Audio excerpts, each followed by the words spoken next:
وقسم خلق دی چې الله به د عرش په سوري کې ودرئ. دلته خو مطلب دی فی ظله په خپل سوري کې، خو نورو حدیثونو کې سره واضح راغلی دي چې د عرش په سوري کې. د عرش ته سوري خو د الله سوري دی، الله پیدا کړی. نو وقسم خلق به د قیامت په ورځ د عرش په سوري کې ودرېږي. یوم لا ظل الا ظله، چې په دغه ورځ به بل سوری نه وي سوای د دغه سوري نه چې الله پیدا کړی.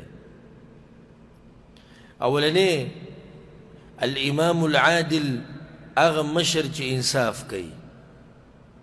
دا خبره ساتئ چې صرف وقسم خلق ګورئ نه دي، حدیثونو کې نور هم راغلي دي. په دې باندې زما یو بیان هم شي تفصیلي، هغه واورئ. خو صرف دې حدیث کې ودي اولنی عادل مشر، انصاف والا مشر. دې کې ټول مشران رالو، که هغه د ملک مشر دی، که هغه د کور مشر دی، که هغه د جومات مشر دی، که هغه د کمپنۍ مشر دی، ټول پکې دنده رالو چې عدل و انصاف کوي. د عرش په سوري کې به ولاړ. وشاب نشأ فی عبادة ربه، او هغه ځوان چې د خپل رب په بندګۍ کې لوی شوی دی.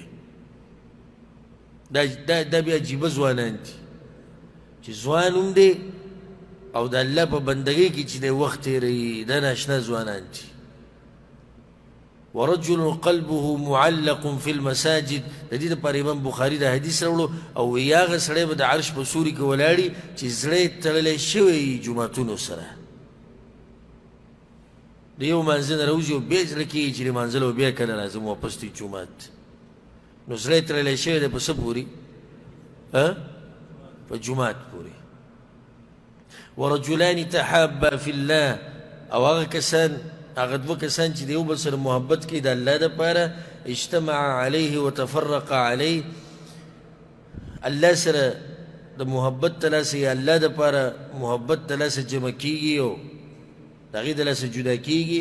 ورجل طلبته امرأة ذات منصب وجمال، او یو سړی چې یو ښځه ورله دعوت ورکړي چې دا ښځې نسب هم اوچت نسبي او ډېره ښایسته زنانۍ ورته ووایي چې ما سره زنا وکړه. فقال اني اخاف الله، دا سړی ورته وایي زه له الله نه یېرېږم. دی به د عرش په سوري کې ولاړ. شپږم ورجل تصدق اخفى حتى لا تعلم شماله ما تنفق يمينه، او هغه انسان چې صدقه یې ورکړه دومره پټه یې ورکړه چې ګس لاس ته پته ونه لګېده چې ښی څه ورکړو. نو دې نه دا هم ثابته شوه چې صدقه به په ښی لاس ورکړې، دا غوره ده، بل پټه یې ورکوه. وایي دومره یې پټه ورکړه چې هغه بل لاس دې خبر نه شو.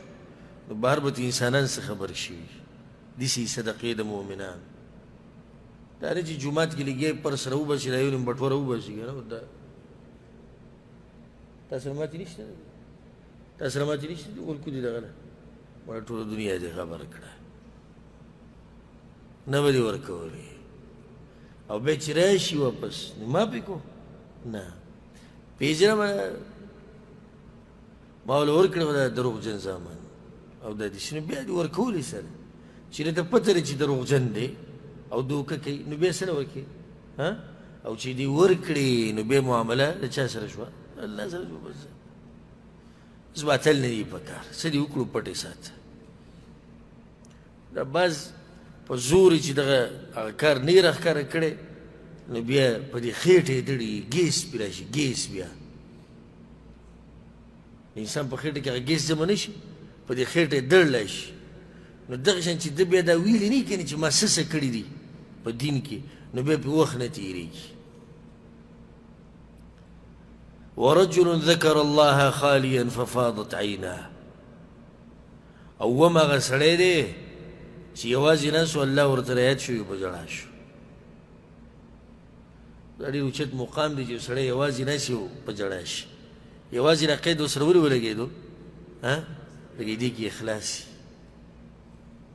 یوازې چې جاړي یقیني ده چې د الله دپاره جاړي، او چې د خلکو په مخ کې جاړي نو کیدای شي او کیدای شي د الله دپاره او کیدای شي د ریاکارۍ دپاره. الله دې موږ د ریاکارۍ نه ساتي. امام